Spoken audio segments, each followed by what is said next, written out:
All right, everybody. Hello, and let's see. This is our first design assignment, and where we're actually making something. So, kind of wanted to go over a few things with you. Main thing that we're looking at here is that this is our sort of bucket of shapes that we're able to use, and here's the four frames that we're working within.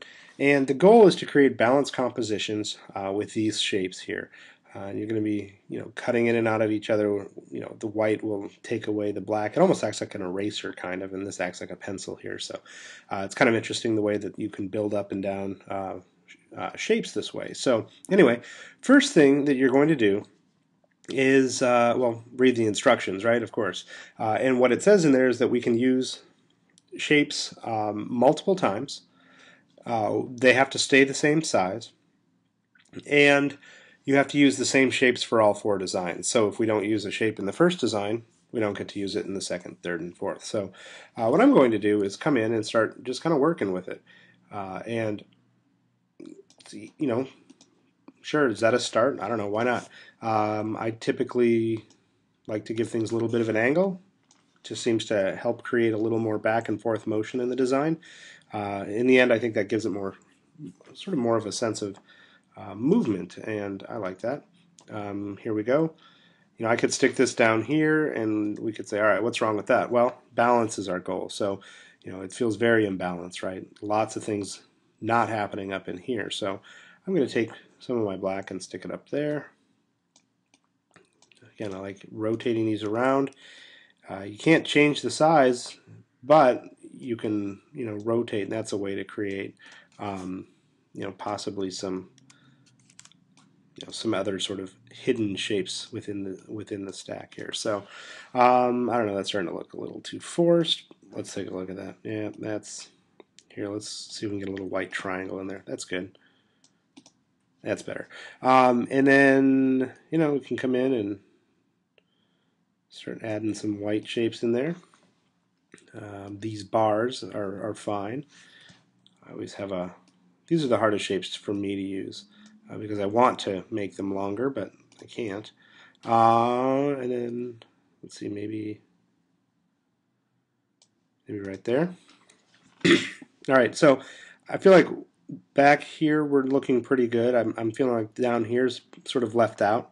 But we're also starting to fill up pretty fast. So let's see. Stick that there. Maybe get a triangle on there. Again, you don't want it to look too forced. Kind of a natural feel. Or maybe not. Doesn't really matter, I guess. And now that I'm doing that, I want that guy out of there back to where it was before. And move this one up. And you see, I'm just kind of playing it around. Playing with it and trying to come up with ways of using the space effectively to create balance. And I think I'm going to go something like that. And then that guy there, I like that one, so I'm going to move that up top. I'm going to repeat it a couple times. There we go. So I don't know, that little dot there seems to have gotten quite a bit of use. And then feels like maybe we're a little light in the middle, so let's see.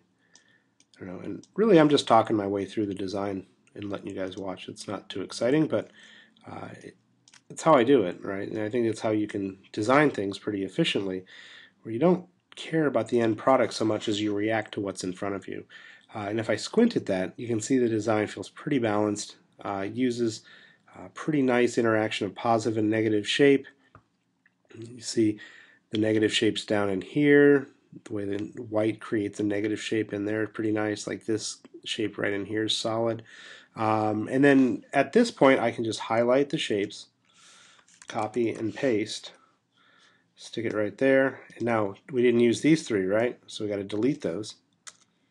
And then here's what we got. And because I used, I don't know, 3 of these things, right? We've got to use 3 of those things in the next design. Use 3 of those, 1 of those, 2 of those, some white dots. So this is what every single design has to be made up of at this point. And I can rotate it, but I can't change the scale. And at this point, I can't add any more or subtract any more shapes because I have the shapes that I'm going to be working with.